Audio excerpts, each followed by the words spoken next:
Rajeswari madam. என்னோட பேர் Sandhya from Kanchipuram. நான் காஞ்சிபுரத்துல வந்திருக்கேன். நான் வந்து பாத்தீங்கன்னா ஹவுஸ் ஒய்ஃபா இருக்கேன். இன்னைக்கு பாத்தீங்கன்னா நம்ம டீம்ல நிறைய பேர் நம்ம வந்து அச்சீவ் பண்ணி கூப்பிட்டு வந்திருக்கோம்.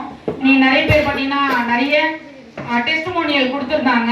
இன்னைக்கு நாங்க பாத்தீங்கன்னா இன்னைக்கு ஒரு நிறைய கிரிட்டிக்கலான கேசஸ் அட்டன் பண்ணி இன்னைக்கு அவங்க எல்லாமே பாத்தீங்கன்னா ரூபி அண்ட் கோல்ட் அந்த மாதிரி ரேங்க் அச்சீவர்ஸ் ஆகும் இன்னைக்கு கேரளா அச்சீவர்ஸ் ஆகும் நாங்க கொண்டு வந்திருக்கோம். இன்னைக்கு பாத்தீங்கன்னா இங்க உட்காந்துருக்க எல்லா லீடர்ஸுமே பாத்தீங்கன்னா ஒரு பெரிய பெரிய கிரிட்டிக்கலான கேசஸ் தான் நாங்க எடுத்துக்கோம்.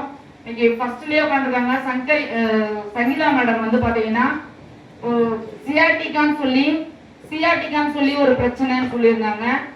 எவ்வளவு ஹாஸ்பிட்டல் போய் லட்சக்கணக்கில் செலவு பண்ணியிருக்காங்க. போன் டிசீஸ்ன்னு நம்ம சொல்லலாம். அது வந்து பாத்தீங்கன்னா சியாட்டிகான்னு சொல்லுவாங்க. எவ்வளவு ஹாஸ்பிட்டல்ல லட்சக்கணக்கில் செலவு பண்ணி முடியாதுன்னு சொல்லிட்டாங்க. அப்படின்ற ஒரு நபரை இன்னைக்கு நாங்க வந்து சரி பண்ணி ஒரு 3 மந்த் எடுத்திருப்பாங்க. இன்னைக்கு பாத்தீங்கன்னா அப்கமிங் ரூபியா இருக்காங்க. அவங்க எப்படியே ஏறுங்க. நெக்ஸ்ட் பாத்தீங்கன்னா நம்மளோட சைலஜா மேடம் இன்னைக்கு கோல்டு ரேங்க்ல இருக்காங்க. அவங்க பாத்தீங்கன்னா இன்னைக்கு ஸ்ட்ரோக் பேஷண்ட். அவங்க வந்து ஒரு ரீட்டைல் கடையை வச்சு ரன் பண்ணிட்டு இருந்தாங்க. இன்னைக்கு ஸ்ட்ரோக் பேஷண்ட் ஆயிட்டாங்க. எங்கேயுமே வந்து மருந்து இல்லை. அதுக்கு பழமநெறியில வந்து தான் இருக்கணும். அது மட்டும் இல்லாம பத்தி இருக்கணும்னு சொல்லுவாங்க. அந்த மாதிரி இருக்கிற இந்த மெடிசன் இல்லாத இடத்துல நீங்க ஐலானோட ஹெல்த் கேர் ப்ராடக்ட்டை கொடுத்து இன்னைக்கு சைலஜா மேடம் சரி பண்ணியிருக்கோம். அது மட்டும் இல்லாம அவங்க கோல்டு ரேங்க் அச்சுவரா இருக்காங்க. அவங்க டீம்ல இன்னைக்கு 15 பேர் அச்சுவரா வந்திருக்காங்க, கேரளா அச்சுவரா. நெக்ஸ்ட் பாத்தீங்கன்னா ஏஞ்சல் மேடம் பாத்தீங்கன்னா ஒரு 5 டேஸா ஒரு பேஷண்ட்டுக்கு மருந்து கொடுத்துருக்கோம்.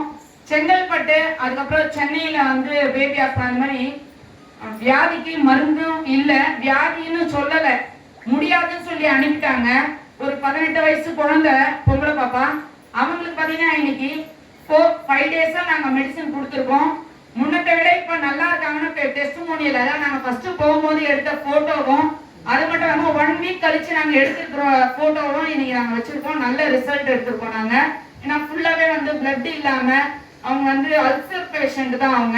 அவங்களுக்குமே வந்து எந்த பிரச்சனை இருக்குன்னு சொல்லல. அப்படியேப்பட்ட ஒரு நபர் நாங்க கையில் எடுத்து 1 வீக்ல நாங்க சரி பண்ணிருக்கோம். அடுத்து பாத்தீங்கன்னா கிட்னி ஸ்டோன் எடுத்திருக்கோம். அப்புறம் இன்னைக்கு கால் எடுக்கணும், சுகர் பேஷண்ட் கால் எடுக்கணும்னு சொல்லியிருக்காங்க. அவங்கள பாத்தீங்கன்னா திருவள்ளூர்ல அட்மிட் பண்ணி எல்லா டெஸ்டும் கொடுத்துட்டாங்க. கால் எடுக்கணும்னு சொல்லிட்டாங்க. என்னோட ஃப்ரெண்டோட அம்மா நாங்க வேணாம்னு சொல்லி அந்த போட்டோ காமிச்சாங்க. வேணாம் வந்துருங்க, பாத்துக்கிறதுக்கு ஆள் இல்லைன்ற மாதிரி சொல்லிட்டு வந்துருங்கன்னு சொல்லி வர வச்சோம். வந்த பிறகு 1 மந்த் தான் எடுத்தாங்க. இன்னைக்கு அந்த கால் பாத்தீங்கன்னா சூப்பரா சரி பண்ணிட்டாங்க.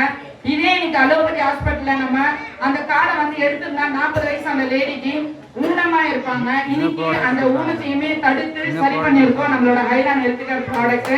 நெக்ஸ்ட் பாத்தீங்கன்னா கிட்னி ஸ்டோன் மகாபலிபுரம் கிட்ட நம்ம கொடுத்துருக்கோம். ஒரு 5 டேஸ்ல வந்து பாத்தீங்கன்னா கிட்னி ஸ்டோன் வெளியே வந்திருக்காரு. அது மட்டும் இல்லாம அந்த யூரினரி